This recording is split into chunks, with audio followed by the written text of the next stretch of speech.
Hi guys, how you going? I would just like to start off by saying that this is a lot harder than I thought it was going to be. I genuinely thought it was going to be most challenging for the content and talking about the various different things and how they've affected me and what they look like in the sort of general society and stuff. But you know, it's actually just more difficult just doing the YouTube side of it, filming a video that you're sort of happy enough with to put out. The first one, which was 20 minutes, was recorded I don't know how many times, and after a while it became very difficult to work a way of keeping the flow on track, without writing down exactly what points to make, which is something I wanted to avoid. So I'm hoping everything kind of made sense there. I will obviously try and work on everything and keep everything a bit more sort of kept into each other, because I know on things like YouTube you could do chapters in terms of specific issues if people just wanted to come and have a quick listen to, I don't know, like a specific part of a specific thing. I mean, I've got to learn all about that, so that's something. But this is an experience where I'm just putting myself out there.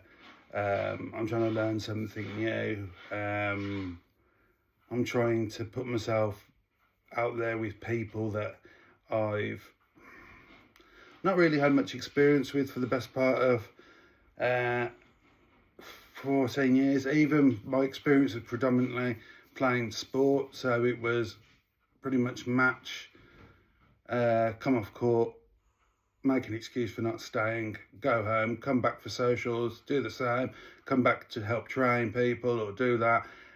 The social element was lacking. I found it easier with sort of some people than others, but the lack of self-esteem and self-confidence, I just really struggled with.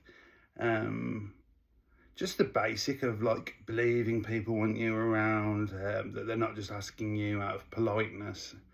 And even when logically that probably wasn't the case, or possibly wasn't the case, everything seems so much easier and more clearly clear to sort of dissect in hindsight. And hindsight's got to be one of the worst things with mental health, because 9 times out of 10 when you look back on the things, you might realise you've got it wrong, or you'd like to have changed something, or you misinterpreted this or whatever, but there's something that you might want to change or might want to have done differently in that situation.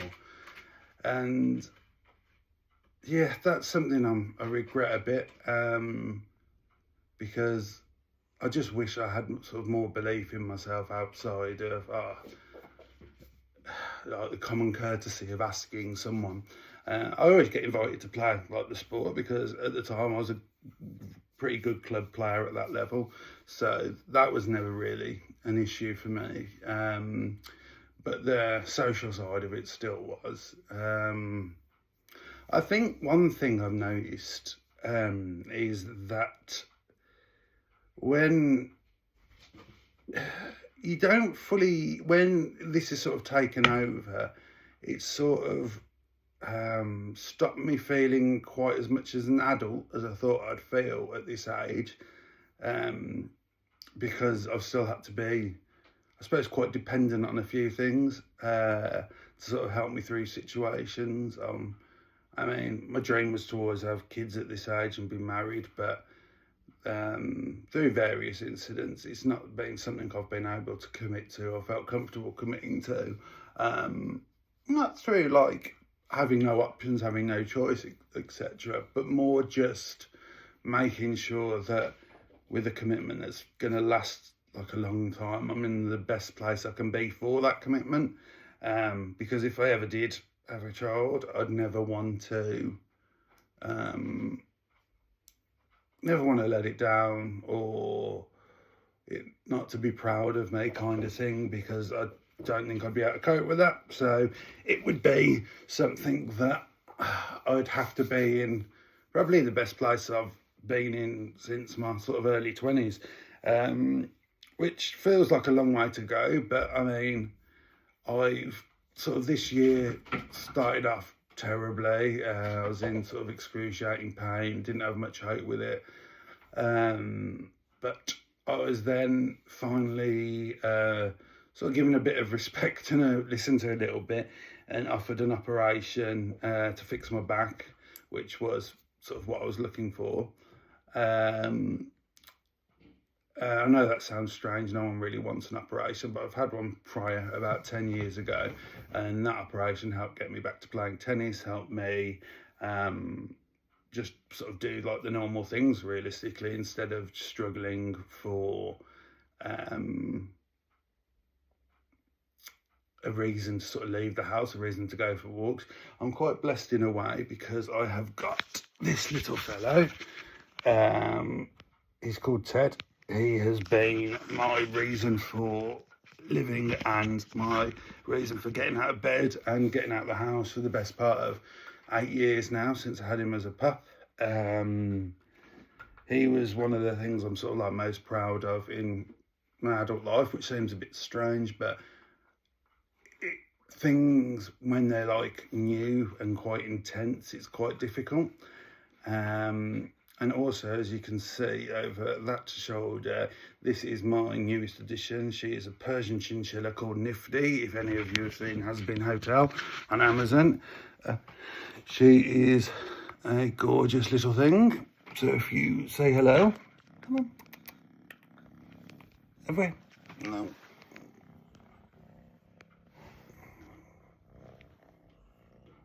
Anyway, yeah, she is still a kitten and she's absolutely lovely. Come on.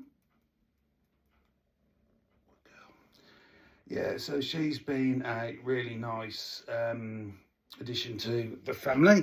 I have 2 British short-hair cats and a Norwegian forest cat who did have a brother, but unfortunately passed away after we found a polyp on his gallbladder, which was another thing that I found difficult, and it was peculiar because I was, completely devastated at the time, but I found that it's very difficult to sort of grieve. It sort of just goes on top of your existing problems kind of thing, and then just keeps coming back at you in stages and just adding to it, which just makes me think that, a lot of the emotions I go through, even the bad times, aren't getting processed, which is quite as like a challenging one. But also, I was proud of, I don't know to say like the cat he became. He was a lovely, like soft, friendly cat that everyone loved, and I'm quite happy like that I've raised a group of like animals that are all friendly, sociable, like well-adjusted, on the whole mostly good behaved. They all have their moments, but some of the things that are like little wins, yeah, they've not like replaced people. Obviously there's only so much conversation you can have with something that doesn't really talk back to you, but it's nice when you come home and they give you that sort of welcome, that it just gives you sort of a bit of energy and a bit of belief in some of the right places at some of the worst times. So I definitely say that's like one sort of bright spot. Don't get me wrong, not my entire adult life hasn't been completely devoid of happiness, romance, anything like that. Just spells of it, and the problem is the longer the spells go on, that's more that you can kind of remember and focus on, and that becomes what you remember it as, which is a shame, because all the good things sort of get swept away under the rug, and until you've sort of almost like cut up the rug to get rid of all the sort of darker bits, then you sort of forget about the nice moments you have. 2 of my main hobbies at the moment are like supporting my local football team, and I live close enough to a cinema in which I've got one of those membership things, so I go to that quite a bit because I like watching sort of any movie really, and then occasionally doing sort of like reviews on that. So those are like the things that sort of get me out of the house, but they're very like solitary endeavours really, so they're useful hobbies in terms of entertainment, but in terms of forwarding the socialising, sort of not quite as much. I recently tried dating, which was for the first time for, I don't know, like about 7-8 years. But although it went okay and I got like a few dates in quite a short time, the problem with my back was getting worse and it caused a few complications, and so I kind of had to like curtail that because, again, it was a bit self-esteem. Like some of the issues that back problems can cause can be quite sort of, not soul destroying, but just a little bit embarrassing and a little bit of a concern. So I just wanted, it was too early for things like that to come into play, so I just had to sort of put that on the back burner for a bit. That was a nice sort of plus, having people sort of interested in with you again. But dating with mental health is probably another sort of video I'd like to do at some point, because it's like a minefield with like ethics and decisions and what you think's the right thing to do, what you think is the right thing to do. Just, yeah, there's a lot of things to sort of get your head around to make sure it sort of is the right time and you do the right things in terms of pretty much making a decision that's not going to impact you negatively. So do excuse me if I sort of like waffle or go off a little bit on tangents. I'm trying to learn everything as I go along. I'm trying to structure conversations, or, well, I say conversation because I'm talking to you like you're a person rather than just a phone. I'm trying to structure it in a way that maybe I talked a bit during therapy, and I know I am very prone to going off on tangents, which I'm assuming a lot of people are quite like. I'd like to think anyway, because that'd make me feel a little bit less conscious about it. I did want to sort of ask if people do sort of start tuning in or watching or subscribing or whatever, that what sort of subjects or topics they'd like to talk about or like information on, or like see if I've had experience in that I could maybe sort of go through, like from things like as dark as like suicidal thoughts, hallucinations, audio, visual, all through to just genuine anxiety, confidence, sort of all the sort of in-betweens, like you say, like dating, working, living with others, living on your own, like lifestyle things, where it'd be mental health things, like living with the mental health, or how I've adapted with it, or I'm cool with like if younger people are here about a bit of advice, because I think one thing I was passionate about when I first had it and thought it was going to be like a quick, okay, I'll do a bit of this, I'll have a bit of medication, and in sort of 6-8 months, that'll be it, I'll be fine. I really wanted to do stuff at schools where I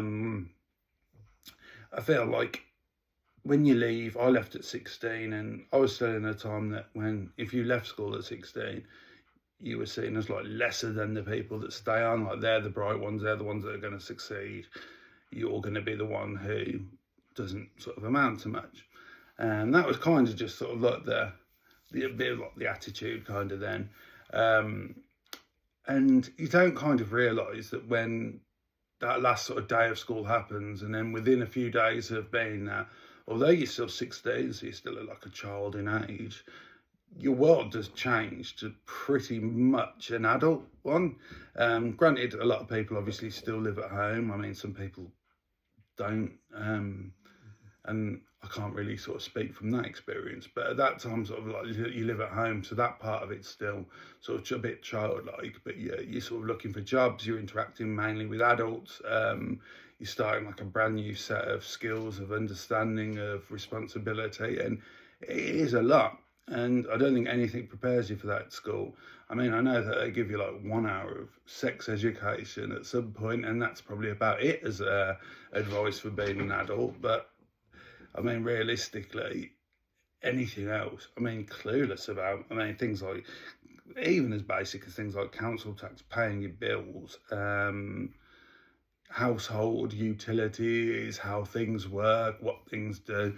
And it's all well and good to assume everyone's got the same start in life, everyone's got the same accessibility to the same things. But if you don't, and you need that help and support and are too shy and embarrassed, there should be something in place which can give you sort of life and structure advice at school, whether it be as a part of an occasional lesson, a part of a one-off thing, or a part of a people could come in sort of separately to speak to certain people to help them out with that. I think it's just really important not to just like thrust kids from school to adulthood. I think it took me like a long while to